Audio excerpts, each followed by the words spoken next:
Assalamualaikum warahmatullahi wabarakatuh.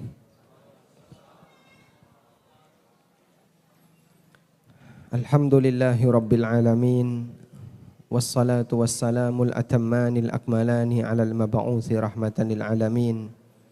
Wa ashhadu an la ilaha illallah wahdahu la syarika lah.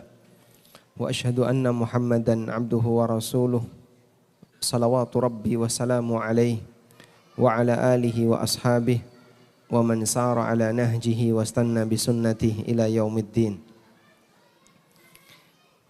Alhamdulillah, puji syukur kita haturkan kehadirat Allah. Dialah zat yang memberikan hidayah kepada hambanya sesuai dengan apa yang dia kehendaki. Dan Allah jauhkan dari hidayah siapapun di antara hambanya yang dia kehendaki. Dan kita bersyukur kepada Allah ketika Allah jadikan kita sebagai hamba yang peduli dengan ilmu. Semoga itu bagian dari awal kebaikan yang Allah kehendaki bagi kita. Salawat dan salam semoga selalu tercurah untuk junjungan kita Nabi Agung Muhammad sallallahu alaihi wasallam atas perjuangan besar beliau dalam membimbing umat dengan aneka tantangan yang beliau hadapi hingga kita bisa merasakan betapa indahnya Islam sampai detik ini. Dan tidak lupa kita menghaturkan jazakumullah khairan. Terima kasih banyak kepada pengurus dari Sekolah Mutiara Islam Al-Ittiba Sangatta, Kalimantan Timur. Semoga Allah Subhanahu wa taala memberikan keberkahan dalam usaha dari pengurus untuk selalu memberikan yang terbaik berupa pendidikan bagi kaum muslimin yang ada di daerah Sangatta dan sekitarnya. Baik, Anda merasa kepanasan enggak? Enggak apa-apa ya. Gini itu maksudnya enggak panas atau enggak apa-apa? Enggak apa-apa, baik. Pokoknya bertahan saja sampai kajian selesai. Kajiannya tidak lama, hanya kurang lebih 40 menit. Kita mau bahas, mungkin peserta lebih butuh kipas angin daripada saya. Boleh dinyalain? Daripada nganggur mending nyalain. Nah, menghadap kemanapun boleh ya. Ini temanya luar biasa. Takdirmu adalah yang terbaik bagimu. Jadi misalnya Bapak ditakdirkan kena paling panas itu yang terbaik atau gimana? Atau lagi sengaja nadar untuk kepanasan? Takdirmu adalah yang terbaik bagi dirimu. Bapak Ibu yang dimuliakan Allah Subhanahu wa taala, berbicara tentang masalah takdir ini tidak lepas dari ketetapan yang Allah Subhanahu wa taala tentukan untuk para hambanya. Dan para ulama menyebutkan bahwa ketentuan Allah untuk para hambanya itu ada dua. Yang pertama ada yang disebut dengan ketentuan syariat atau al-amru syar'i. Dan yang kedua ada yang disebut dengan ketentuan takdir atau al-amrul kauni. Dan kita diuji oleh Allah Subhanahu wa taala dengan dua hal ini. Syariat Allah dan takdir Allah. Ujian syariat bentuknya apa, Pak? Bentuknya adalah perintah, ada larangan, dan ada aneka aturan. Di situ ada aturan tentang bagaimana cara sholat yang benar, bagaimana cara bersuci yang benar, ibadah ini syaratnya seperti ini, bagaimana ketentuan ibadah yang sah dan seterusnya. Sehingga manusia dikasih aturan oleh Allah dalam melaksanakan tugas dia sebagai hamba agar ibadahnya menjadi ibadah yang sah. Di situ ada perintah sholat, ada perintah puasa dan seterusnya. Sebagaimana ada larangan. Kita dilarang oleh Allah untuk minum khamr, kita dilarang oleh Allah untuk berzina dan aneka larangan yang lainnya. Bentuk ibadah kita terhadap ketetapan yang sifatnya syar'i adalah menjalankan perintah, menjauhi larangan, dan mengikuti aturan yang berlaku. Karena itu bagi seorang mukmin dia perlu menyadari bahwa dalam hidupnya di situ ada ketentuan syariat Allah yang wajib untuk dia penuhi. Kemudian ketetapan yang kedua adalah ketetapan takdir. Ketetapan takdir atau al-amrul kauni adalah semua yang Allah ciptakan dan yang terjadi di alam ini. Apapun yang kita alami saat ini maupun yang telah lalu ataupun yang nanti akan kita alami di masa mendatang adalah ketetapan Allah dalam bentuk al-amrul kauni atau ketetapan takdir.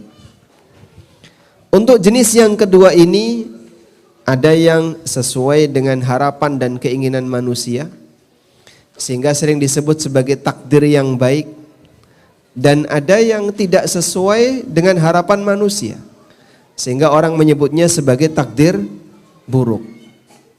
Maka kalau ada istilah takdir baik dan takdir buruk, itu benar atau salah, Pak? Penyebutan takdir baik dan buruk itu benar atau salah? Salah atau benar? Salah. Kenapa salah? Semua takdir baik. Penyebutan ada takdir baik dan takdir buruk itu benar, karena Nabi SAW sendiri yang pernah menyebutkannya. Sebagaimana disebutkan dalam hadis Jibril, saat Nabi SAW ditanya oleh Jibril alaihissalam, akhbirni anil iman, jelaskan kepadaku apa itu iman.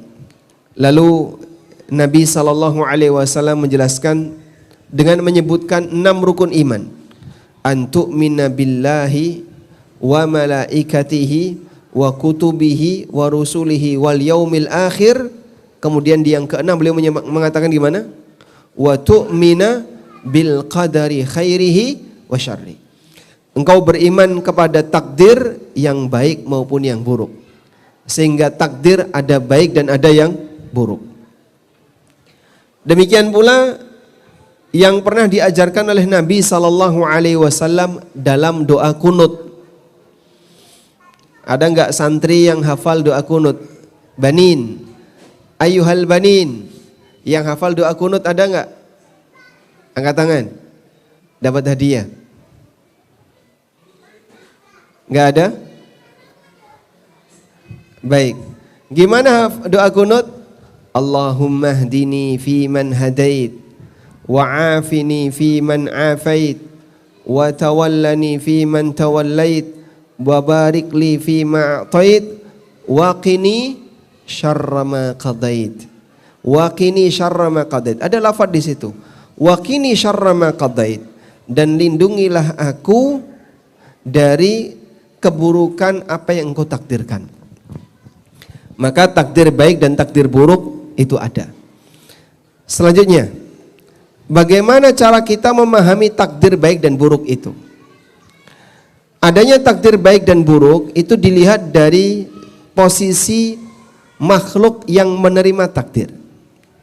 Kalau dari dilihat perbuatan Allah Subhanahu wa taala, kalau dilihat dari perbuatan Allah, semua perbuatan Allah itu baik. Tidak ada perbuatan Allah yang buruk.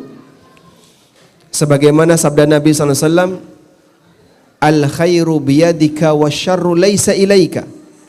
Kebaikan ada di tanganmu ya Allah, dan keburukan tidak boleh dikembalikan kepadamu.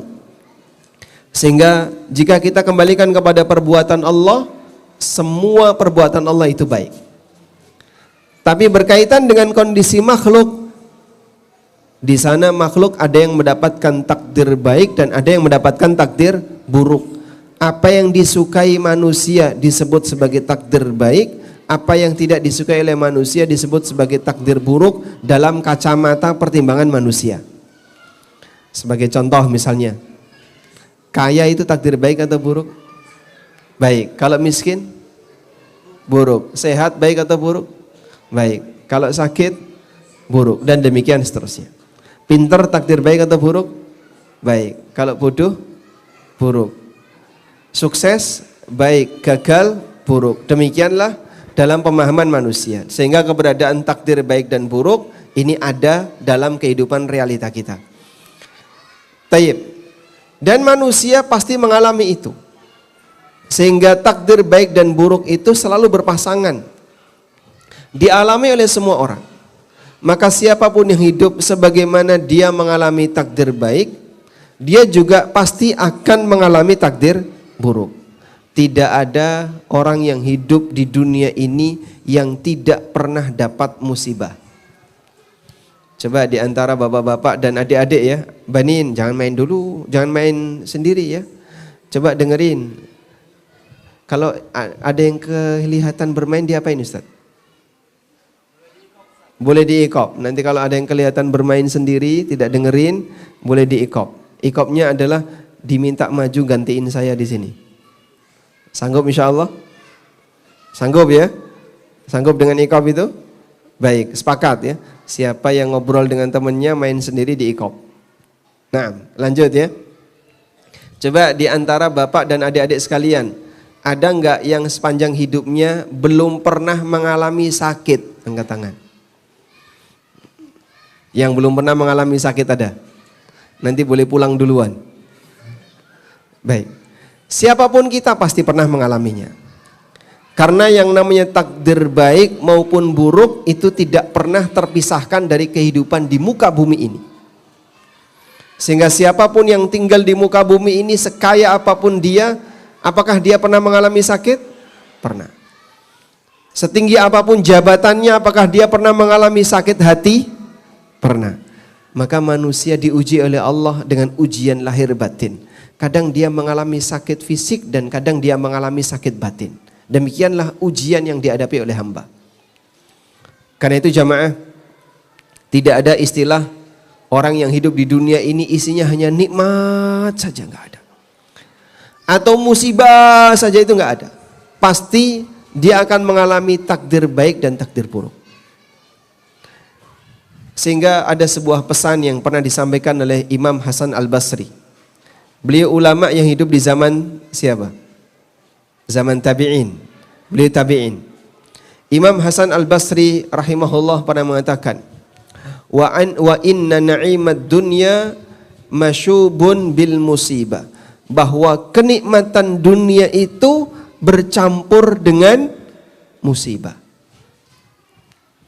Enggak ada kok istilahnya orang mengalami kenikmatan tanpa musibah, itu enggak ada. Allah tidak ridho ada hambanya yang merasakan kenikmatan di dunia sebagaimana layaknya kenikmatan di akhirat. Kalau di akhirat bisa jadi orang menikmati atau manusia ketika menikmati kenikmatan di surga nol musibah. Sehingga orang ketika makan sesuatu di akhirat, makanannya nikmatnya 100%, tidak memberikan pengaruh buruk sama sekali, tidak ada potensi bahaya sama sekali, tidak mengalami sakit, tidak mengalami capek, tidak mengalami kepanasan, mereka selalu bahagia. Itu di akhirat. Minta apapun tinggal minta, datang tanpa harus kerja. Dan itulah nikmat ketika di surga. Tapi ketika di dunia Allah enggak ridho ketika ada hambanya yang mendapatkan nikmat sebagaimana nikmat di akhirat. Karena itu jamaah, dulu ada seorang nabi yang berdoa kepada Allah minta ditunjukkan hal yang gaib. Dan Allah tunjukkan, Allah kabulkan. Dan ada nabi yang berdoa kepada Allah minta ditunjukkan hal yang gaib lainnya, tapi tidak Allah kabulkan. Siapa nama nabi yang pertama dan siapa nabi yang kedua? Nabi yang pertama siapa? Nabi siapa? Yang minta kepada Allah ditunjukkan peristiwa gaib, kemudian Allah tampakkan di hadapannya. Nabi Ibrahim alaihissalam. Beliau pernah minta kepada Allah agar ditunjukkan, Rabbi arini kaifa tuhyil mauta. Qala awalam tu'min. Qala bala walakin liyatma'inna qalbi. Ya Allah, tunjukkan kepadaku bagaimana caranya engkau menghidupkan makhluk yang mati. Maka Allah tunjukkan. Pertama Allah tanya, awalam tu'min, apakah kau belum beriman wahai Ibrahim? Qala bala. Ibrahim mengatakan, aku beriman. Walakin liyatma'inna qalbi, namun agar hatiku makin yakin. Lalu Ibrahim diperintahkan untuk apa jemaah? Ambil 4 burung. Kemudian diperintahkan untuk apa? diperintahkan untuk mencacah-cacah burung itu, terus dibagi ke beberapa bukit. 4 burung itu semuanya disembelih, kepalanya dipotong, lalu dagingnya dicacah-cacah, bulunya dicabuti, dicampur jadi satu, kemudian setelah itu oleh Ibrahim ditaruh di beberapa bukit. Sementara kepalanya dibawa oleh Ibrahim, kepala 4 burung ini. Fad'uhunna ya'tinaka sa'ya. Begitu dipanggil oleh Ibrahim, maka burung tadi langsung datang mendekat ke Ibrahim. Ditampakkan oleh Allah bagaimana cara Allah menghidupkan burung yang mati ini. Daging menyatu dengan daging, bulu menyatu dengan pasangan dagingnya, darah menyatu dengan darah semuanya, sehingga berwujud jadi burung yang sempurna seperti sedia kala, tapi tanpa kepala. Lalu mereka semuanya mendekat ke Ibrahim. Saat dikasih yang bukan kepalanya, nggak mau masang. Begitu dikasih kepalanya, langsung menyatu, terus hidup kembali. Seperti itulah bagaimana cara Allah Subhanahu wa ta'ala menghidupkan makhluk yang mati. Sebagian orang bingung, Pak, kalau orang itu mati dimakan buaya, Pak. Habis dimakan buaya, kan jadi kotoran. Kotorannya dimakan ikan, jadi kotoran lagi. Terus seperti itu terjadilah rantai makanan, kemudian sampai jadi debu, sampai jadi tanah, terus tanahnya diombang-ambing ombak. Kita tidak tahu, Pak, unsur manusia ini sudah lari kemana saja. Karena satu makhluk ini unsurnya tercabik-cabik kemana-mana. Itu gimana cara Allah Subhanahu wa ta'ala menyatukan kembali? Bisa enggak Allah seperti itu, Pak? Wadzalika 'alallahi yasir. Itu mudah bagi Allah. Ada orang musyrikin yang datang kepada Nabi SAW. Dia bawa tulang belulang orang yang sudah mati, ditaruh di hadapan Rasulullah SAW. Qala man yuhyil 'idhama wa hiya ramim. Siapa yang akan menghidupkan tulang-tulang ini kalau dia sudah jadi tanah? Dalam pikiran mereka, kalau jasad manusia sudah jadi tanah, Allah nggak bakalan mampu untuk menyatukan kembali.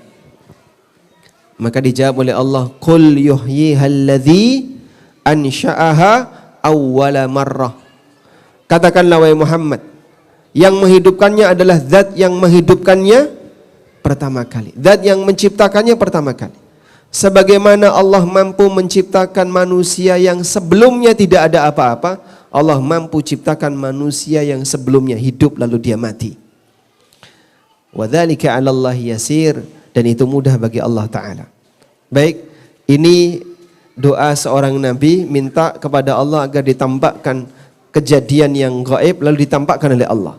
Ada doa Nabi yang minta kepada Allah kejadian yang gaib tapi tidak dikabulkan oleh Allah. Nabi siapa itu? Nabi Musa. Musa minta apa, Pak? Minta apa? Bisa melihat Allah. Musa melihat, Rabbi arini anzur ilaik. Ya Allah, berikan aku kesempatan untuk melihatmu. Qala lan tarani. Kata Allah, engkau tidak akan mampu untuk melihatku. Walakin inzur ilal jabal. Tapi kamu lihat saja ke arah gunung itu. Fa in istaqarra makanahu fasawfa tarani. Kalau gunung itu masih bertahan, nanti kau akan bisa melihatku.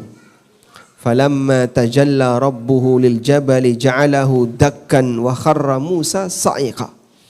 Ketika Allah menampakkan dirinya di hadapan gunung, maka gunung itu langsung meledak dan Musa melihat gunung pingsan. Masya Allah. Maka manusia melihat Allah selagi ketika dia hidup di dunia mustahil, nggak bisa. Baik, kenapa doanya Musa yang seperti ini tidak dikabulkan? Karena melihat wajah Allah itu puncak kenikmatan surga. Sehingga Allah tidak memberi kesempatan bagi siapapun untuk merasakan kenikmatan surga ketika mereka masih hidup di dunia. Walaupun dia seorang nabi. Makanya Nabi Musa ketika mohon kepada Allah agar diberi kesempatan untuk melihat wajah Allah, tidak Allah kabulkan, sebab melihat wajah Allah adalah puncak kenikmatan penduduk surga. Baik, kembali ke sini. Pada posisi inilah Allah Subhanahu wa ta'ala jadikan puncak kenikmatan hamba itu bukan di dunia. Sehingga kenikmatan apapun yang dialami oleh hamba ketika di dunia pasti bercampur dengan apa jemaah? Bercampur dengan apa? Musibah. Seenak apapun hidup kita itu tidak bisa 100%. Bahkan aneka kenikmatan yang kita rasakan itu bercampur dengan potensi bahaya.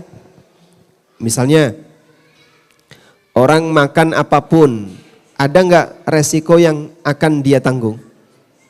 Mungkin ada ya. Misalnya makan nasi, resikonya apa? Gula jadi tinggi, kadar gula darahnya jadi tinggi. Contoh yang lain misalnya makan elai, jadi apa resikonya? Uangnya berkurang. Makan durian, kemahalan. Makan ikan, resikonya apa? Ketusuk duri dan seterusnya. Jadi hamba ketika diberi oleh Allah nikmat di dunia ini, ada potensi musibah di sana. Anda menikmati apapun di saat yang sama ada potensi musibah. Orang punya kendaraan bagus, ada nggak potensi musibah di situ? Ada. Apa potensinya, Pak? Bisa jadi kendaraannya mengalami kecelakaan sementara dia ada di dalam, sehingga dia mati karena mobil yang dia sayangi. Misalnya mobilnya gerak sendiri, terus dia kegencet mobilnya sehingga dia mati oleh mobil yang dia beli. Ada orang yang bangun rumah bagus sekali, keluar biaya mahal untuk bisa bangun rumah itu. Terus rumahnya ambruk, dia mati di bawahnya. Maka dia mati dengan bangunan yang dia bangun sendiri. Demikianlah kondisi hamba ketika hidup di dunia. Allah Subhanahu wa ta'ala tidak ridha ketika nikmat di dunia ini dirasakan 100%. Baik, maka kita diuji oleh Allah dengan ujian syariat. Bentuknya adalah kamu harus taat dengan perintah, larangan dan aturan Allah. Dan kita diuji oleh Allah dengan ujian takdir. Apa yang kau alami tidak selamanya nikmat. Kalaupun kau dapat nikmat, di situ masih ada potensi musibah. Disinilah makna bahwa dunia itu pahala, dunia itu penjara bagi mukmin. Disinilah makna bahwa dunia itu penjara bagi mukmin. Nabi SAW bersabda, ad-dunya sijnul mu'min wa jannatul kafir. Dunia itu penjara bagi mukmin dan surga bagi orang kafir. Kenapa Pak disebut penjara bagi mukmin dan surga bagi orang kafir? Dunia disebut penjara bagi mukmin karena dua alasan. Yang pertama, semua mukmin yang saat ini hidup di dunia, walaupun dia punya banyak fasilitas hidup, dia punya kenikmatan, jika dibandingkan fasilitas yang saat ini dia alami dengan surga yang nanti Allah berikan kepada sang mukmin ini, lebih nikmat mana Bapak Ibu? Lebih nikmat mana? Gak bisa dibandingkan Pak. Nikmat dunia dengan nikmat akhirat tidak bisa dibandingkan. Nabi SAW membuat perbandingan nikmat dunia dan nikmat akhirat. Ibarat kita datang ke tepi laut, terus Anda celupkan jari telunjuk Anda ke air laut. Angkat, fama baqiya min. Coba lihat seberapa banyak air yang nempel di tangan. Lautan itulah akhirat, yang nempel di tangan ini dunia. Itu perbandingan antara kenikmatan dunia dan kenikmatan akhirat.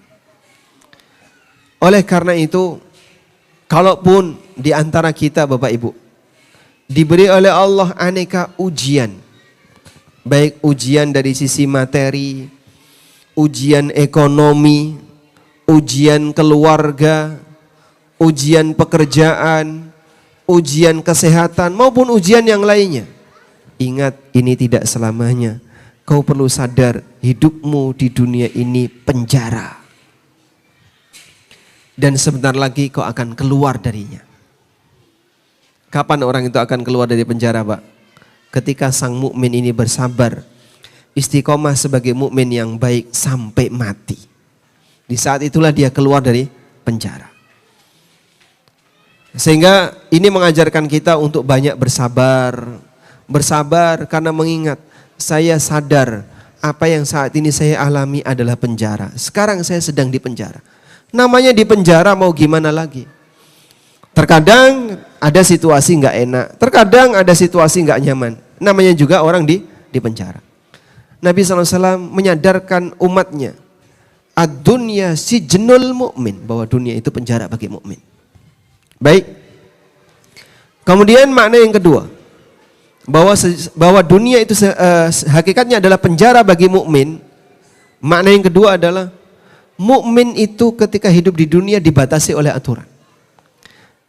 Ini nggak boleh, ini riba, ini dilarang, ini gharar, kau harus tinggalkan, ini haram dan seterusnya. Pak, jadi mukmin kok susah Pak ya? Susah kenapa? Ini nggak boleh, ini nggak boleh, ini nggak boleh, semuanya kok serba nggak boleh. Dikit-dikit haram, kalau nggak haram riba, kalau nggak riba gharar, kalau nggak gharar suruh resign. Kok repot banget Pak ya? Loh kenapa Anda merasa repot? Iya, setelah saya belajar tentang aneka aturan-aturan dalam agama ini, rasanya banyak sekali yang nggak boleh Pak. Baik, kalaupun kamu merasakan seperti itu, mohon disadari, bisa jadi sebabnya adalah karena Anda terlalu banyak bersinggungan dengan maksiat, sehingga saat Anda tahu tentang hukum, Anda merasa ada banyak yang dilarang. Maka bersyukurlah kepada Allah ketika Allah Subhanahu wa taala berikan kesadaran kepada Anda sebelum mati. Kan ada sebagian orang ya, yang dia itu kalau disuruh belajar tentang masalah fikih muamalah menghindar. Disuruh belajar tentang fikih ASN menghindar. Di sini ada kajian fikih ASN Ustaz ya? Maujud. Siapa yang ngajar? Ustaz Mukri. Ada Wafi? Huwa ma'ana? Masya Allah. Kajiannya ada di mana itu Ustaz? Besok di Masjid Agung, fikih ASN ya. Masya Allah. Saya baru dapat kabar ya tadi. Dari tempat yang demikian jauh dari Yogyakarta ada kajian rutin fikih ASN. Dengan menggunakan buku fikih ASN dan karyawan itu. Masya Allah, semoga bermanfaat bagi yang lain. Ada nggak orang yang nggak mau nerima kayak gitu Pak? Banyak, dia ketakutan. Saya nggak pengen dengerin kayak gitu. Belum siap saya untuk dengerin seperti itu. Kenapa? Karena dia merasa apa yang dia pelajari bertentangan dengan kepentingan dia. Sehingga dia pedes kalau dengerin haram, dengerin nggak boleh, dosa besar, pedes rasanya. Hatinya nggak kuat ketika dia mendengarkan aneka ceramah yang membahas tentang masalah hal-hal haram dalam hidupnya. Semacam inilah yang terjadi bagi sebagian orang. Sehingga dia belum sadar untuk mau menerima hukum Allah secara maksimal. Maka mukmin perlu disadar diri, Anda itu sedang di penjara. Namanya di penjara dengan di luar penjara lebih terbatas mana Pak? Saya ulang ya, antara di penjara dengan di luar penjara lebih terbatas mana? Lebih terbatas di penjara. Kenapa? Ada banyak larangan, nggak boleh ini, nggak boleh ini, nggak boleh ini. Di luar penjara orang masih bisa punya keleluasaan. Tapi ketika di dalam penjara ada banyak sekali keterbatasan yang akan dihadapi. Karena itu jamaah, saat Anda belajar tentang aneka aturan Allah berkaitan dengan bagaimana cara Anda bermuamalah, tolong sadari dan pahami, kita sekarang sedang di penjara. Namanya di penjara, pasti ada banyak keterbatasan yang akan kita hadapi. Sehingga tolong dipahami, ini nggak boleh, kenapa? Kamu sedang di penjara. Ini dilarang, kamu sedang di penjara. Ini haram, sadari kamu sedang di penjara. Sehingga semuanya penuh dengan keterbatasan. Karena mukmin sedang di penjara. Perasaan seperti itulah yang perlu kita hadirkan. Setiap kali kita menghadapi sesuatu yang tidak kita suka. Ada sebagian misalnya di antara ibu-ibu, Pak, kenapa Islam itu diskriminatif? Maksudnya gimana? Ibu-ibu Pak, kasihan Pak. Warisannya udah dapat paling dikit, disuruh taat sama suami, kalau mau keluar harus izin, mau pakai uang suami harus izin, ini harus izin, harus izin, harus ini, harus ini. Repot banget Pak ya. Enak jadi orang laki-laki Pak. Sehingga yang perempuan memandang jadi laki-laki itu enak. Yang laki-laki memandang, enak jadi perempuan ya. Di rumah saja, nggak perlu sholat di masjid, nggak perlu bekerja, dia tidak harus tanggung jawab kalau punya masalah, ringan bebannya dan seterusnya. Sehingga yang laki-laki lihat perempuan merasa enak jadi perempuan, yang perempuan lihat laki-laki merasa enak jadi laki-laki. Itu kalau dalam bahasa Cina namanya wang sinawang. Paham Ustaz? Paham ya? Berarti dari Jawa Ustaz? Oh, lama di Jawa, Masya Allah. Sehingga ketika ada orang mandang orang lain merasa kalau yang dia lihat itu merasa lebih enak. Rumput tetangga lebih kuning. Maka kaum muslimin yang kami hormati, kalaupun kita mengalami situasi seperti itu, tolong disadari, Anda sedang di penjara. Karena Anda sedang di penjara, ada hal yang mungkin menurut Anda itu enggak enak. Karena Anda sedang di penjara, ada hal yang dimana Anda punya keterbatasan. Tapi ingat, ini tidak selamanya. Kenapa tidak selamanya? Ada ujungnya. Kapan ujungnya Pak? Saya sudah tidak betah di sini. Tolong sabar. Ada ujungnya. Ujungnya adalah kematian. Ujian di dunia sifatnya terbatas. Setelah itu kita akan menjalani kematian, lalu masuk ke dalam alam yang tanpa ujung. Di situ kita akan dihisap, kemudian kita mendapatkan balasan. Ada sebuah pesan yang pernah disebutkan oleh Al-Hafidz Ibnu Katsir di tafsirnya. Ketika beliau menafsirkan firman Allah Subhanahu wa taala, la'allakum tatafakkaruna fid dunya wal akhirah. Agar kalian selalu merenungkan isi dari kehidupan dunia dan akhirat. Kemudian kata Al-Hafidz Ibnu Katsir, beliau mengutip keterangan sebagian ulama, fa'lam anna dunya daru bala'in thumma daru fana'in wa annal akhirata daru hisabin thumma daru jazain thumma daru maqamin. Sadarilah bahwa dunia ini adalah negeri ujian. Sebagaimana yang pernah disabdakan Nabi SAW, walam tabqa minad dunya illa bala. Sudah tidak ada lagi yang tersisa dari kehidupan dunia ini selain ujian. Thumma daru fana'in, kemudian nanti semuanya akan fana, semuanya akan binasa. Ujian itu tidak selamanya, ada ujungnya. Kebinasaan kita itulah ujungnya. Sehingga saat seorang hamba itu diuji oleh Allah dengan ujian misalnya kemiskinan atau ujian penyakit atau ujian apapun, tidak akan dialami selamanya. Sampai di titik tertentu ujian itu dicabut oleh Allah, atau di titik tertentu dia mati. Ada ujungnya. Semuanya pasti akan fana. Kemudian dia akan masuk kepada negeri yang isinya hisab. Lalu manusia akan mendapatkan balasan. Dan kemudian di balasan ini sifatnya abadi. Maka bersabarlah kaum muslimin yang saat ini sedang mendapatkan ujian dari Allah Subhanahu wa taala dengan ujian yang tidak nyaman. Itu tidak akan berlangsung untuk selamanya. Di situ ada ujungnya, lalu Anda akan dihisap oleh Allah, kemudian selanjutnya Anda akan mendapatkan dua pilihan, antara bahagia abadi atau sengsara abadi. Kita bersabar untuk tidak enak sesaat agar kita bisa mendapatkan kenikmatan yang abadi di yaumil kiamat. Tayyib. Dari sinilah takdir seorang mukmin tidak ada yang buruk. Karena bagi mukmin pertama mengikuti syariat. Mengikuti syariat ada pahalanya enggak, Pak? Ada pahalanya enggak? Baik. Coba banin ya. Ayyuhal banin. Tadi yang sholat asar angkat tangan. Yang enggak angkat tangan enggak sholat. Alhamdulillah. Kalau orang yang sholat asar dapat pahala enggak? Dapat, jika sholatnya diterima. Aneka ibadah yang kita lakukan, capek enggak? Capek. Puasa, capek Pak Ustadz. Sholat, capek. Baca Quran, capek. Tawaf, capek. Sa'i, capek. Semua ibadah pasti ada capek. Tapi kelelahan itu bukan hal yang sia-sia apabila seorang mukmin melaksanakannya dengan ikhlas, Allah akan kasih balasan. Selanjutnya, saat orang dapat musibah, misalnya sakit, atau dia ditakdirkan oleh Allah ekonomi lemah, miskin, sehingga kerjanya susah. Kalaupun dia dapat kerjaan berat, capek enggak dengan musibah itu? Capek.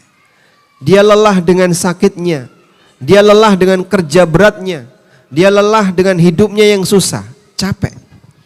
Ibu-ibu misalnya lelah dalam mengasuh anak, lelah dalam mendidik anak, capek. Suaminya kemana? Suami saya pergi keluar kota Pak Ustaz, belum balik-balik, nyari nafkah entah kemana enggak tahu. Tapi alhamdulillah masih ngirimi walaupun secukupnya. Anda capek, capek. Tapi ingat, capek seperti ini tidak sia-sia.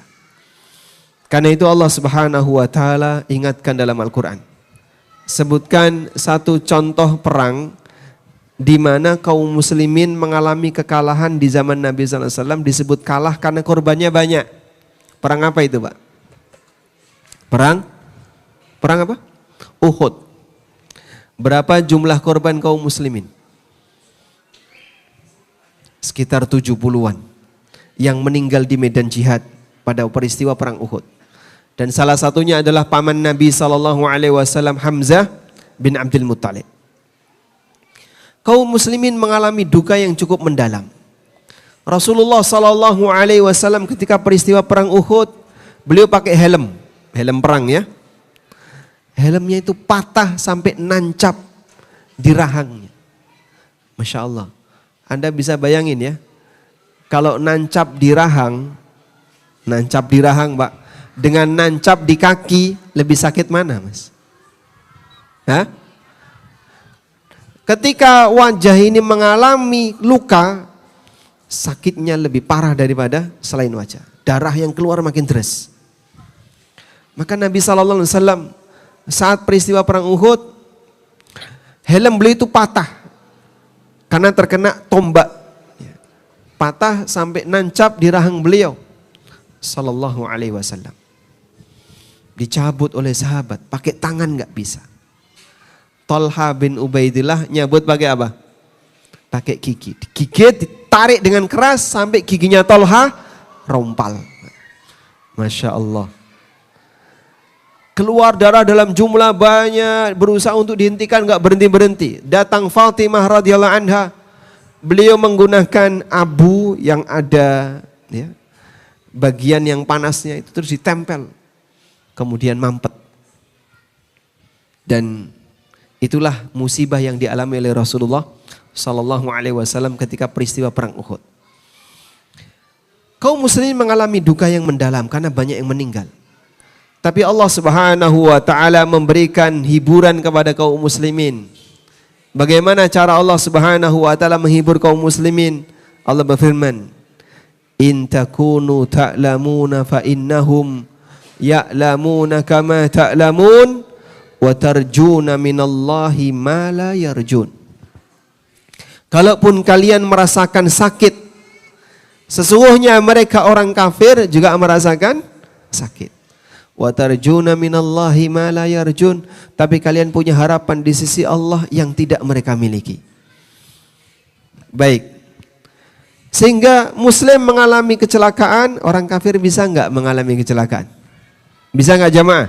Bisa. Muslim sakit, orang kafir bisa sakit enggak? Bisa. Maka semuanya bisa mengalami sakit. Bedanya di mana? Wa tarjuna minallahi ma la yarjun. Kalian punya harapan di sisi Allah yang tidak mereka miliki. Sehingga saat mukmin itu sakit, lalu dia sabar, maka sakitnya jadi apa? Sakitnya jadi apa kalau sabar? Penghapus dosa. Sampai ketika dosanya habis, sakit itu menambah pahala dan meninggikan derajatnya di surga. Enggak ada ruginya ketika seorang mukmin mengalami kondisi yang tidak nyaman ketika di dunia. Nabi SAW ingatkan dalam sebuah hadis beliau, "Ma yusibul muslima min nasabin wala wasabin wala ghammin wala hammin wala adhan hatta syaukata yushakuha. Apabila seorang muslim tertimpa rasa sakit, capek, bingung, sedih, resah, sampai duri yang nancap di badannya, illa kafarallahu biha khatayahu, kecuali Allah akan jadikan semua itu sebagai kafarah yang akan menghapus dosa-dosanya. Masya Allah. Gak ada yang sia-sia dari hidupnya seorang muslim. Coba para banin ya. Ada enggak yang kalau malam tidurnya kepanasan? Angkat tangan. Nah itu satu. Kenapa kepanasan? Enggak punya AC? Enggak pakai kipas. Masya Allah. Ada enggak yang kalau malam ketika tidur diserang nyamuk? Wow, banyak, Masya Allah. Kenapa diserang nyamuk? Nggak ngerawat cicak di rumah? Baik, anak-anak ya. Masya Allah. Saat tidur dalam kondisi nggak nyaman misalnya. Mungkin pengen sama bapaknya, Pak, bisa nggak sesekali kita tidur di hotel? Bisa nggak sesekali kita tidur di tempat yang nyaman yang nggak ada nyamuknya? Yang pakai AC sehingga tidak dikerubuti nyamuk. Dalam kondisi ketika Anda mengalami tidak enak seperti itu ya, lalu bersabar, insya Allah digantikan oleh Allah dengan apa? Dengan pahala, digantikan oleh Allah Ta'ala dengan penghapusan dosa, dan ditinggikan derajatnya besok di surga. Apapun yang dialami oleh muslim ketika di dunia, sepanjang dia ridha dengan apa yang menjadi ketetapan Allah, itulah yang terbaik baginya. Baik, yang terakhir ya. Kita sampai jam berapa Ustadz? Katanya tadi saya cuma 40 menit. Sudah offset ini Ustadz. Bagian terakhir. Baik, bagian terakhir ya. Di bagian terakhir ada satu dialog yang terjadi antara Abu Dzar dengan Husain bin Ali radhiyallahu anhuma. Abu Dzar sebagai seorang sahabat yang sangat penyabar, beliau pernah menyampaikan sebuah pernyataan. Al-faqru ahabbu ilayya minal ghina wal maradu ahabbu ilayya minas siha. Miskin lebih saya sukai daripada kaya, sakit lebih saya sukai daripada sehat walafiat. Aneh enggak Pak? Mungkin aneh ya? Baik. Kenapa beliau milih seperti itu? Karena beliau merasa di saat beliau sedang dapat musibah, beliau bisa merasakan kedekatan dengan Allah. Beliau bisa merasakan ibadah nikmat di hadapan Allah ketika sedang mengalami musibah. Ibadah rasanya nikmat, dekat dengan Allah rasanya nikmat di saat sedang mengalami musibah. Yang belum tentu itu bisa dirasakan oleh orang yang sedang mendapatkan kenikmatan. Kadang orang yang sujud dalam keadaan dia sedih, dengan sujud dalam keadaan gembira, yang bisa nangis yang mana? Hah? Yang mana Pak? Sedih ya? Salat ketika lagi sedih dengan salat ketika lagi gembira, khusyuknya sama atau beda? Beda. Yang lebih khusyuk yang mana? Yang mana biasanya? Sedih Pak. Kenapa Pak? Kepikiran masalah. Orang ketika sholat dalam kondisi sedih, mungkin dia bisa nangis. Nangis karena mikir masalahnya. Yang belum tentu itu bisa dirasakan ketika orang dapat nikmat. Ketika orang sholat dapat nikmat, mungkin nggak begitu khusyuk, tidak menyelami sholat yang dia lakukan. Karena bagi dia sedang gembira. Itulah yang diinginkan oleh Abu Dzar, sehingga beliau pernah mengatakan, miskin lebih saya sukai daripada kaya, sakit lebih saya sukai daripada sehat. Nah, ketika apa yang disampaikan oleh Abu Dzar ini sampai kepada Husain bin Ali radhiyallahu anhu, beliau membalas keterangan Abu Dzar dengan mengatakan, amma ana, kalau saya punya prinsip yang berbeda. Manittakala ila khairi ikhtiyarillahi lahu lam yatamanna syai'a. Kalau orang itu pasrah terhadap pilihan terbaik yang Allah berikan untuknya, maka dia tidak akan berangan-angan untuk mendapatkan apa yang tidak dia miliki. Jadinya gimana Pak? Apapun yang Allah takdirkan untuk kita, itulah yang terbaik untuk kita. Anda ditakdirkan oleh Allah dengan takdir yang beragam. Ada yang ditakdirkan jadi orang kaya, ada yang ditakdirkan jadi orang miskin, orang sehat, orang sakit, jadi A, jadi B, agar hidup ini berputar. Di saat itulah ketika Allah Subhanahu wa taala takdirkan kita dengan takdir yang beragam, masing-masing Allah ciptakan sesuai dengan fungsinya. Sehingga dengan itu, kondisi itulah yang terbaik baginya. Dan ridha adalah kata kunci agar kita bisa mendapatkan pahala dari Allah Subhanahu wa taala jika sekiranya apa yang kita alami kurang nyaman baik hidup kita. Wallahu alam. Demikian sebagai pengantar yang bisa kita sampaikan, semoga bermanfaat. Wassallallahu ala nabiyyina Muhammadin wa ala alihi wa sahbihi wasallam. Alhamdulillah telah selesai dari sesi yang pertama, yaitu penyampaian materi kajian oleh Ustazuna Amin Nur Baiz. Kami ucapkan syukran jazakumullahu khairan kepada Ustazuna. Semoga apa yang disampaikan beliau bisa kita ambil banyak faedah. Baik, selanjutnya kita memasuki sesi tanya jawab. Bagi jamaah yang ikhwan, insya Allah bisa untuk bertanya secara langsung ya. Adapun untuk yang akhwat, kami sementara menunggu ya dikirimkan dari panitia. Dan untuk sesi tanya jawab ini insya Allah 2 arah ya Ustadz ya. Insya Allah nanti Ustadz punya kesempatan juga untuk bertanya kepada jamaah Ustadz. Alhamdulillah di tangan kami di sini ada 4 buku karya Ustadz Amin Nur Baiz yang insya Allah bagi yang diizinkan oleh Ustadz akan mendapatkan hadiah tersebut. Tapi ini Ustadz bagaimana pembagiannya Ustadz? Apakah nanti khusus di ikhwan saja atau ada yang untuk akhwat? Tapi ya silakan Ustadz, bagaimana Ustadz? Baik, teknisnya belakangan. Baik Ustadz. Kita lanjut dulu ya. Terlebih dahulu mungkin untuk jamaah yang ikhwan, jika ada yang ingin bertanya, disilakan. Enggak ada, walhamdulillah. Kita akhiri.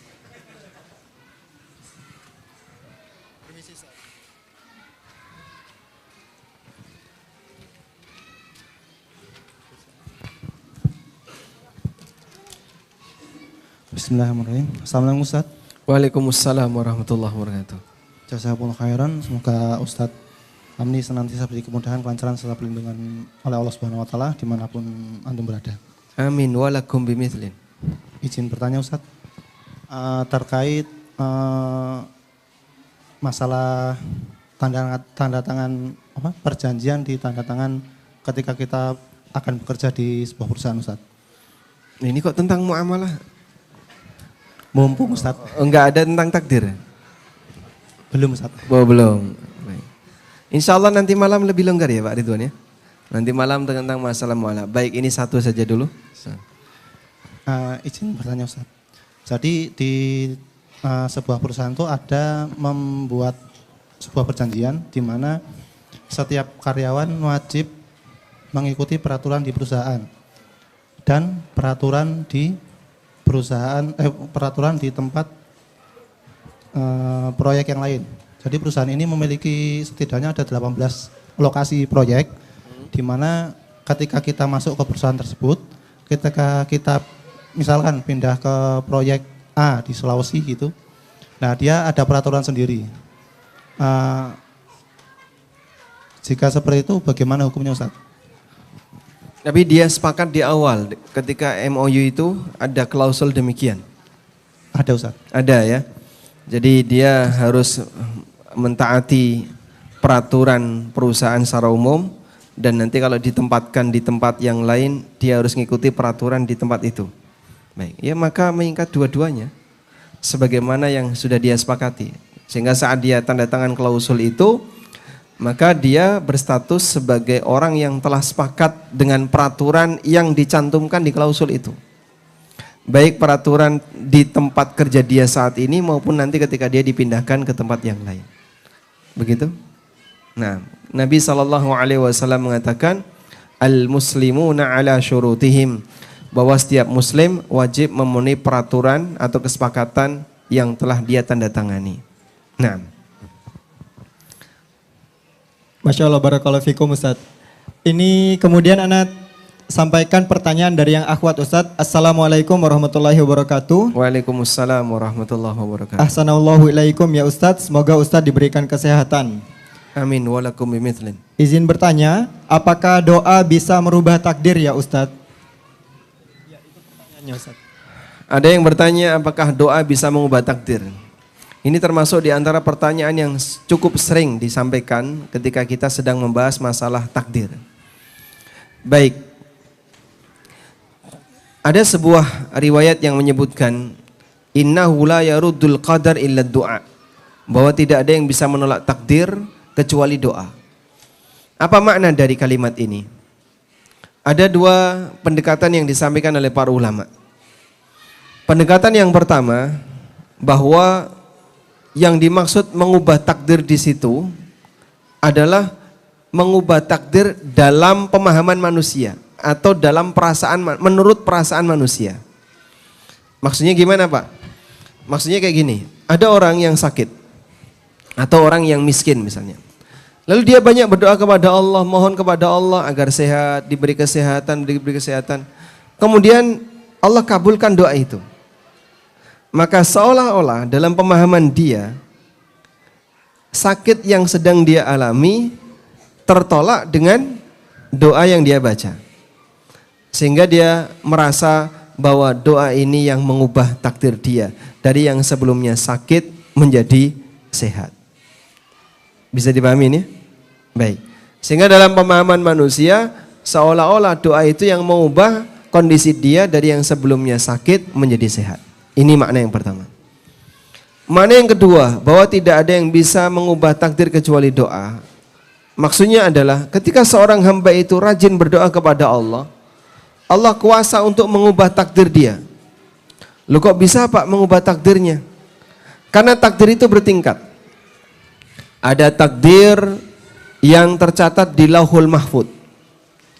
Kapan Allah catat takdir itu? 50.000 tahun sebelum Allah menciptakan langit dan bumi. Ini takdir di Lauhul Mahfud. Yang kedua, ada takdir yang Allah tetapkan bagi hamba ketika dia sedang berada di dalam rahim ibunya. Dia jadi janin. Di usia berapa? 4 bulan. Yang kata Nabi SAW ketika sudah usia 4 bulan, "Tsumma yursalu ilaihil malak wa ya'muru bi arba'i kalimatin." Kemudian diutuslah seorang malaikat dan Allah perintahkan dia untuk menetapkan 4 catatan takdir. Bikatbi rizkihi wa ajalihi wa amalihi wa syaqiyun am sa'id. Takdir tentang rizkinya, takdir tentang ajalnya, takdir tentang amalnya, dan yang keempat apakah dia nanti jadi orang bahagia ataukah celaka. 4 takdir ini. Sudah? Sehingga di posisi takdir yang Allah tetapkan pada janin, ada enggak makhluk yang sudah mengetahuinya? Ada enggak makhluk yang sudah mengetahuinya? Ada. Siapa? Malaikat itu. Malaikat ini kan yang diperintahkan oleh Allah untuk menetapkan takdir itu. Sehingga takdir ini sudah Allah tunjukkan kepada salah satu makhluknya, yaitu malaikat yang disuruh untuk mencatat takdir itu. Baik, cuman manusia tidak punya cara untuk berkomunikasi dengan malaikat ini. Andaikan mereka bisa, dia bisa nyari tahu, malaikat yang dulu menetapkan takdir saya waktu di janin, waktu saya di rahim ibu, saya umurnya berapa tahun. Tapi kan nggak ada cara bagi manusia untuk tanya kepada malaikat ini. Sudah? Maka tidak ada satupun manusia yang tahu berapa umurnya. Nah, takdir seperti inilah yang mungkin untuk diubah. Takdir ini yang mungkin untuk diubah. Sementara di Lauhul Mahfud tidak berubah. Sehingga bisa jadi Allah Subhanahu wa taala tetapkan fulan mendapatkan umur 60 tahun. Tapi dia banyak berdoa kepada Allah agar dipanjangkan umurnya, akhirnya Allah tambahkan jadi 70 tahun. Sehingga si fulan, si A ini catatan takdirnya saat di rahim ibunya 60 tahun, lalu ditambahkan jadi 70. Tapi tercatat di Lauhul Mahfud fulan tertulis 60 tahun oleh malaikat, lalu ditambahkan karena dia rajin berdoa, kemudian ditambahkan jadi 70. Berarti ada perubahan nggak di Lauhul Mahfuz? Tidak ada. Doa itu juga bagian dari takdir. Orang ini berdoa juga bagian dari takdir. Intinya tidak akan ada yang bisa keluar dari takdir. Terus kenapa kita berdoa, Pak? Sama halnya ketika kita berusaha. Kita mencari yang terbaik dengan dua cara. Pertama, berusaha secara fisik. Yang kedua, minta kepada Allah agar apa yang kita inginkan terwujud. Itu bagian dari usaha. Usaha fisik dan usaha doa. Karena kita tidak tahu ke depan akan ada apa, maka mintalah kepada Allah, semoga Allah memberi yang terbaik. Wallahu a'lam. Syukran Ustaz, barakallahu fikum. Kemudian untuk pertanyaan berikutnya dari Ikhwan, kami mohon agar pertanyaan tetap relevan dengan tema kajian kita, takdirmu adalah yang terbaik, dan disampaikan secara singkat dan jelas. Dari yang Ikhwan, tadi sudah ada yang angkat tangan.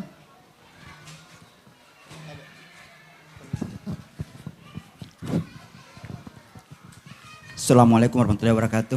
Waalaikumsalam warahmatullahi Ustaz, wabarakatuh. saya perkenalkan diri, nama saya Sahrul. Syahrul. Pak Syahrul. Ini pertanyaan saya ini kedarullah kejadiannya kemarin pada duhur. Dibilang ditipu lah ceritanya ini. Diceripu dengan hack. Ada kawan WA. Di WA saya dia bilang bisa gak bantu, saya jawab insya Allah saya bisa bantu. Terus dia tanya minta uang ditransfer 2 juta, saya kasih 2 juta.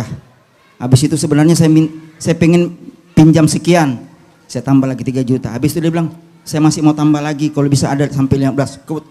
Ini uang memang cuma segitu aja, jadi segitu aja saya kirim 5 juta aja. Seiring waktu itu saya mulai curiga, jangan-jangan ini penipuan. Saya telepon lah dia. Tadi awalnya saya tidak ada kecurigaan sama sekali, jadi saya jawab lagi dengan WA aja. Begitu dia saya telepon, kayaknya sudah lain suaranya. Ternyata saya cek memang HP-nya dihack. Yang jadi pertanyaan saya, Ustadz, apakah ini takdir buruk, ataukah apakah musibah, ataukah ini dia bilang ujian, ataukah ini yang dibilang orang saya kurang sedekah? Ada juga yang bilang kamu kurang sedekah, kamu yang ini. Ya makanya minta bicaraan sama Ustadz. Baik. Kemarin. Assalamualaikum warahmatullahi wabarakatuh. Waalaikumsalam warahmatullahi wabarakatuh. Baik. Tapi apapun namanya itu menyenangkan atau tidak, Pak? Gimana? Tidak menyenangkan. Mau disebut musibah, mau disebut ujian, mau disebut hukuman karena kurang sedekah, mau disebut apapun tetap kurang menyenangkan. Intinya kan itu ya. Maka masalah nama itu bukan hal yang signifikan. Karena ketika kita mendapatkan takdir buruk, bisa dipahami sebagai ujian, bisa dipahami sebagai hukuman. Tergantung kondisi kita. Dipahami sebagai hukuman karena kita punya dosa. Allah kasih hukuman walaupun kecil misalnya. Dalam bentuk kita kekurangan harta atau harta kita ada yang hilang. Nah dalam posisi itu saat Allah kasih kita hukuman, maka apa yang kita alami akan menghapus dosa. Atau bisa juga kita pahami sebagai musibah. Dengan keberadaan musibah ini akan meningkatkan derajat ketika kita berada di akhirat. Sehingga mukmin tidak akan pernah sia-sia ketika dia mendapatkan ujian dari Allah. Yang paling penting adalah dia ridho. Yang paling penting dia ridho. Oleh karena itu, wallahu a'lam berkaitan dengan hal ini, Bapak ketika merasa ridho dengan itu, insya Allah ada pahala ridho dengan takdir. Yang kedua, Anda punya tabungan karena dizolimi. Dan orang yang dizolimi berhak untuk nuntut besok di yaumil qiyamah. Sehingga kalaupun Bapak saat ini kehilangan, berapa tadi jumlahnya Pak? 5 juta. Maka besok punya hak untuk nuntut kepada si penipu ini, besok di akhirat. 5 juta ya. Andaikan makin banyak tuntutannya bisa makin besar Pak. Insyaallah. Tapi karena Bapak sudah hentikan jadi nggak bisa lebih banyak. Wallahu a'lam. Baik, syukran Ustadz. Kemudian kami bacakan pertanyaan dari akhwat. Mohon izin bertanya Ustadz, bagaimana memanage hati yang senantiasa sedih karena meninggalnya suami, kemudian beberapa waktu berikutnya ibu meninggal. Jazakumullahu khairan. Cara agar mengatur hati kita sehingga kita tidak terlalu sedih ketika kehilangan salah satu di antara nikmat. Nikmat itu bisa berupa keluarga yang ada di dekat kita, kehilangan anak, kehilangan suami, kehilangan ibu, kehilangan bapak atau siapapun dia. Adalah dengan mengingat nikmat yang lebih besar dari itu. Ada enggak nikmat yang lebih besar yang bisa didapatkan oleh seorang hamba melebihi nikmat dibersamai oleh suami? Saya punya nikmat iman, Pak. Alhamdulillah, Anda ingat-ingat nikmat itu. Masih punya nikmat yang lain? Ada nikmat yang lain. Nikmat ini nikmatnya. Saya bisa merasakan indahnya sunnah, bisa merasakan indahnya kajian, ilmu yang bermanfaat, itu juga nikmat. Sehingga dengan cara mengingat nikmat yang lain akan menghibur kita dari kesedihan ketika kita kehilangan nikmat yang pertama. Begitu ya.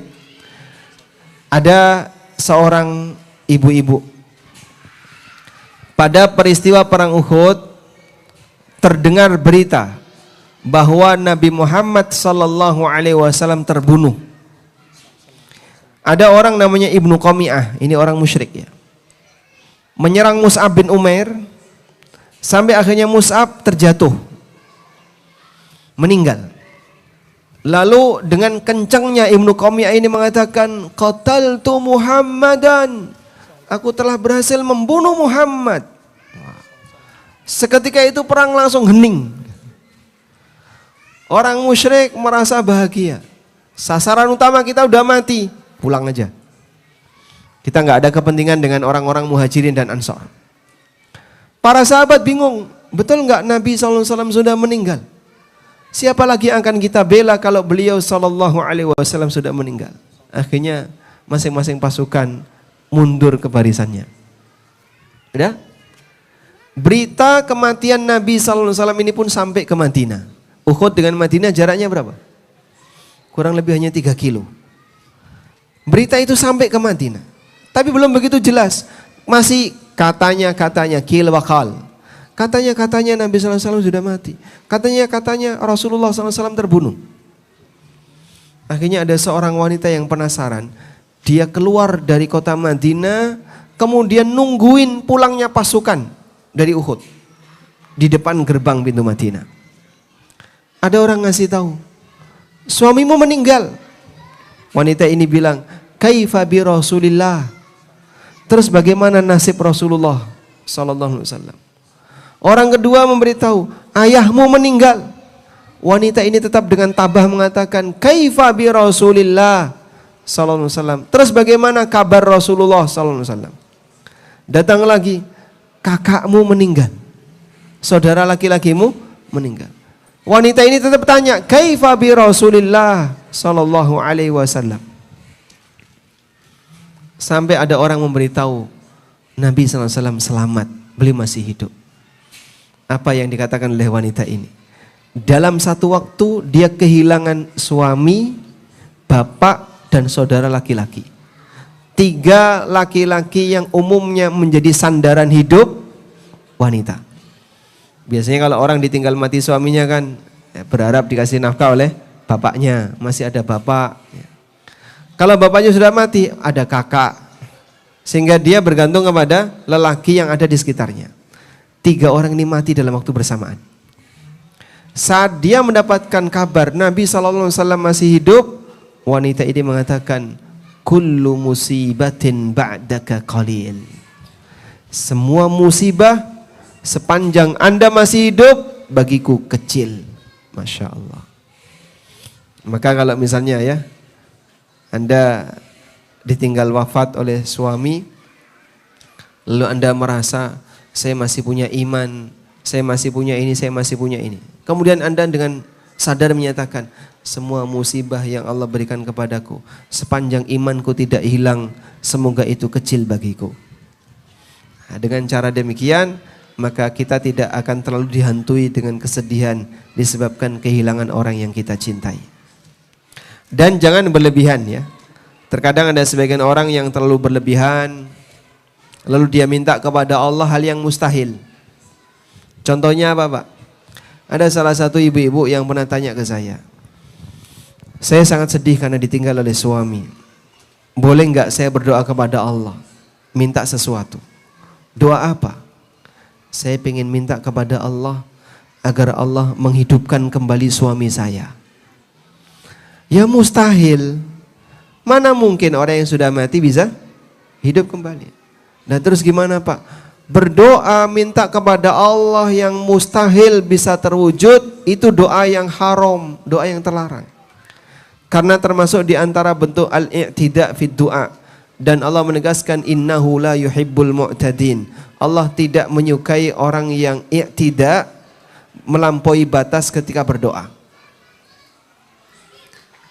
Ada orang berdoa kepada Allah minta sesuatu, tapi yang dia minta mustahil untuk terwujud.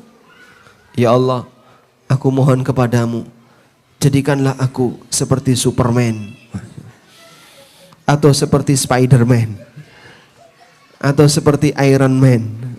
Wah, ini terlalu sering nonton film. Berdoa kayak gitu bisa terwujud nggak? Nggak mungkin. Kamu itu manusia biasa, jangan jadi laba-laba. Enak jadi manusia atau laba-laba? Manusia. Kamu manusia yang normal, jangan jadi manusia besi. Sehingga semua itu doa yang karena mustahil nggak boleh untuk dibaca. Atau misalnya ya Allah jadikanlah aku seorang nabi, ya tidak mungkin karena tidak ada nabi setelah Nabi Muhammad SAW. Maka meminta kepada Allah dengan permintaan yang berlebihan ini menandakan bahwa yang bersangkutan tidak ridho dengan ketetapan Allah Subhanahu wa taala. Wallahu alam. Masya Allah, barakallahu fikum ya Ustaz. Baik, kemudian sebelum dari ikhwan yang bertanya, kami silakan untuk Ustadz yang menyampaikan pertanyaan untuk jemaah. Dan insya Allah sekali lagi ada hadiah buku ya, karya Ustadz Amin Nur Baiz sebagai hadiah. Baik, jemaah udah siap ditanya? Angkat tangan dulu, siapa yang siap angkat tangan? Angkat tangan. Sudah ada yang angkat tangan di belakang. Baik, belakang, berdiri silakan. Yang angkat tangan silakan berdiri. Kasih mikrofonnya ya. Sudah siap dengan pertanyaannya Bapak? Bismillah, siap. Bismillah, insyaallah Ustaz. Baik, pertanyaannya. Namanya siapa Pak? Risman Ustaz. Siapa? Risman. Risma, dapat hadiah. Alhamdulillah. Ya pertanyaannya kan siapa namanya sudah. Dapat hadiah. Tamam? Tamam, insyaallah dapat hadiah. Masya Allah, dapat hadiah. Silakan. Sudah dapat satu yang di ikhwan ya. Ya, pertanyaan kedua. Yang kedua, ada yang mau angkat tangan? Pertanyaannya mudah loh ini. Ada yang mau angkat tangan? Enggak ada, baik. Pertanyaannya. Pertanyaannya. Siapa nama orang musyrik yang membunuh Mus'ab bin Umair? Siapa? Ibnu Qami'ah. Masya Allah. Baik, dapat hadiah. Masya Allah, barakallahu fikum. Nama aslinya siapa Ibnu Qami'ah ini? Belum tahu? Enggak di googling? Oh, baik. Dapat hadiah. Sepertinya untuk di ikhwan hanya 2 saja ya Ustadz. Oh, ya? 2 saja. Naam. Masih tersisa berapa? Bukunya ada 2. 3. Oh, Masih 3. Ada 3. Masih 3. Mungkin satu untuk Banin ya Ustadz ya. Pertanyaan untuk Banin. Oh, kalau baik. ada yang bisa jawab nanti insya Allah ada satu untuk Banin. Kemudian 2-nya mungkin untuk akhwat. Adapun untuk di akhwat, kami minta tolong untuk panitia yang mengadakan sesi tanya jawabnya ya. Jadi antara panitia dengan hadirat akhwat Ustadz. Naam. Siap. Untuk Banin, udah siap? Angkat tangan bagi yang bisa jawab ya. Pertanyaannya. Siapa nama paman Nabi SAW yang meninggal ketika peristiwa perang Uhud? Siapa duluan tadi? Yang duluan siapa? Yang duluan siapa Ustaz tanya? Di depan ini ada Ustaz, belakang. Baik, siapa yang menerima mikrofon dia pemenangnya. Siapa namanya? Hamzah bin Abdul Muthalib. Hamzah bin Abdul Muthalib. Siapa nama aslinya?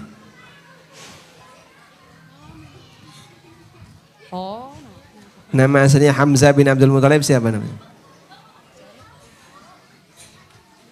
Nama aslinya Hamzah, ya, insyaallah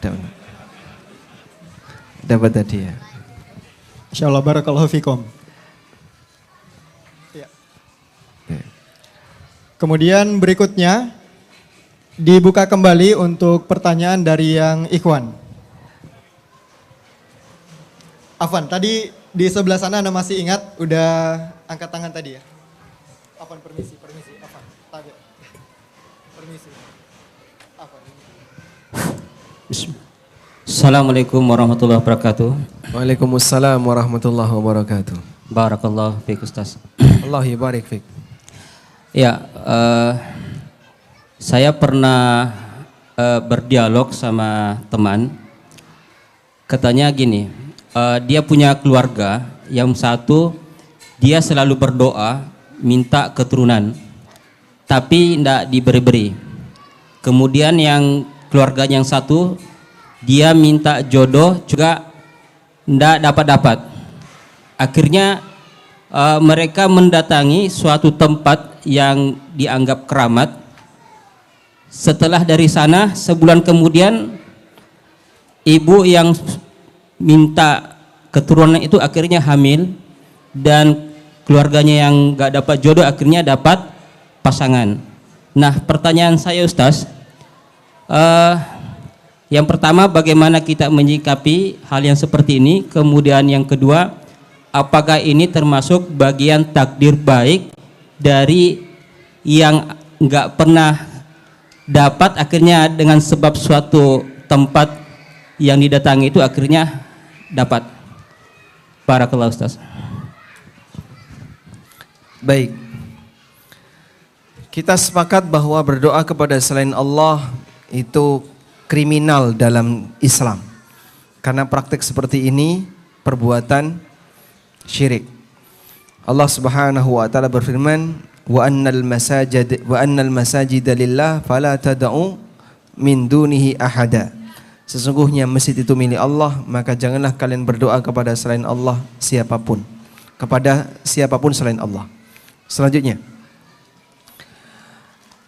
apabila ada orang yang mendatangi tempat yang keramat dan dia berdoa kepada Allah di tempat itu dengan keyakinan bahwa ada arwah di tempat keramat ini yang akan mengantarkan doanya, ini juga masuk kategori syirik akbar. Saya ulang ya, ada orang yang dia datang ke tempat keramat lalu dia meminta kepada penghuni tempat keramat itu. Meskipun yang dia yakini yang mengabulkan itu Allah, bukan dia. Tapi dia ini mengantarkan doanya kepada Allah. Ini juga bisa menyebabkan syirik besar. Apa dalilnya, Pak? Allah Subhanahu wa taala berfirman di surat Yunus, "Wa ya'buduna min dunillah ma la yanfa'uhum wa la yadurruhum wa yaquluna haula'i syufa'auna 'indallah." Mereka berdoa kepada selain Allah yang tidak bisa memberikan manfaat maupun madarat. Saat mereka ditanya, "Kenapa kamu melakukan seperti ini?" Jawaban mereka adalah, "Haula'i syufa'auna 'indallah." Apa yang kami minta itu akan memberi syafaat kami di sisi Allah. Memberi syafaat dalam arti yang akan mengantarkan doanya kepada Allah. Dan itu praktek kesyirikan musyrikin jahiliyah. Ya? Yang ketiga, dia berdoa di situ langsung minta kepada Allah, bukan minta kepada penghuni keramat ini, tapi dia minta langsung kepada Allah. Dengan keyakinan bahwa doa di sini mustajab. Nah, kalau ini nggak sampai syirik akbar, tapi perbuatan kesalahan. Karena tempat mustajab itu sudah ditetapkan oleh Allah. Tempat yang dicintai oleh Allah seperti masjid, seperti di Bukit Sofa, Marwah, di Arafah ketika orang sedang wukuf dan seterusnya. Di tempat-tempat itulah doa itu mustajab. Baik. Sementara di tempat yang lain jangan diyakini mustajab kalau nggak ada dalil. Oleh sebab itu dalam hal ini maka kita tidak boleh meyakini sebuah tempat itu mustajab dipakai doa kalau tidak ada dalil. Nah, Jika yang ini yang dilakukan, maka dia hanya melakukan perbuatan yang salah, tapi tidak sampai pada tingkatan kesyirikan. Sudah? Terus gimana Pak kalau misalnya doanya mustajab? Jangankan yang seperti itu, ada orang minta ke berhala, doanya diijabahi, mungkin nggak? Mungkin. Bahkan ada banyak sekali misalnya orang non-muslim yang minta kepada Tuhan-Tuhan mereka, dewa-dewa mereka, terus diijabahi oleh Allah. Mungkin? Mungkin. Karena kita yakin tidak akan ada yang bisa memberikan apa yang dia minta kecuali Allah. Pak, dia minta anak kepada berhala, itu dikasih anak. Dia minta jodoh ke berhala, dikasih jodoh. Ada yang minta rezeki, dikasih tambahan uang banyak. Padahal yang dia minta berhala, kok bisa Pak? Apakah berhala itu bisa mengabulkan doa? Tidak. Terus kok bisa? Allah yang mengabulkan doanya walaupun dia salah. Dan itulah yang disebut dengan istidraj. Istidraj dalam bahasa Sangatta artinya apa itu? Dilulu, ya. Diujo, ya. Orang mengalami istidraj ketika dia dibiarkan oleh Allah dengan dikasih fasilitas oleh Allah dalam keadaan dia berbuat maksiat. Sanastadrijuhum min haitsu la ya'lamun wa umli lahum inna kaidi matin. Aku berikan istidraj kepada mereka min haitsu la ya'lamun, dalam kondisi mereka enggak sadar. Wa umli lahum, aku biarkan mereka inna kaidi matin. Sesungguhnya tipu dayaku itu kuat. Sehingga orang enggak sadar kalau sebenarnya dia sedang ditipu oleh keadaan. Maka dia pun makin yakin, akhirnya dia tularkan ke yang lain. Sehingga dia menjadi dai maksiat. Ngajak orang untuk apa? Berbuat maksiat. Maka kita perlu segera ingatkan orang seperti ini, kamu seharusnya tobat, nggak boleh kayak gitu. Tapi nyatanya doaku mustajab kok. Selama ini saya minta-minta nggak pernah dikasih. Begitu datang ke sana langsung dikasih cash. Ya bisa jadi, Allah kuasa. Maka kau harus sadar, ini tempat yang terlarang untuk dipakai tempat doa. Walaupun dikabulkan oleh Allah. Wallahu a'lam. Insyaallah barakallahu fikum ya Ustaz. Ini dari Ustaz berapa pertanyaan lagi yang diizinkan Ustaz? Kita sampai jam berapa di sini? Ini sebenarnya waktunya sudah offside Ustaz. Baik. Karena sudah cukup dan kita mau berpindah ke masjid yang lain. Baik. Kasihan pesertanya yang kena sinar matahari itu loh, Masya Allah. Ya. Sampai silau. Masya Allah Ustaz. Nah Ustaz. Barakallahu fikum. Wafikum barakallahu Ustaz. Demikian yang bisa kita sampaikan. Semoga apa yang kita bahas ini bermanfaat. Allahumma anfa'na bima 'allamtana wa 'allimna ma yanfa'una warzuqna ilma. Wa sallallahu ala nabiyyina Muhammadin wa ala alihi wa sahbihi wa sallam wa akhiru da'wana alhamdulillahi rabbil alamin. Wassalamualaikum warahmatullahi wabarakatuh. Waalaikumsalam warahmatullahi wabarakatuh.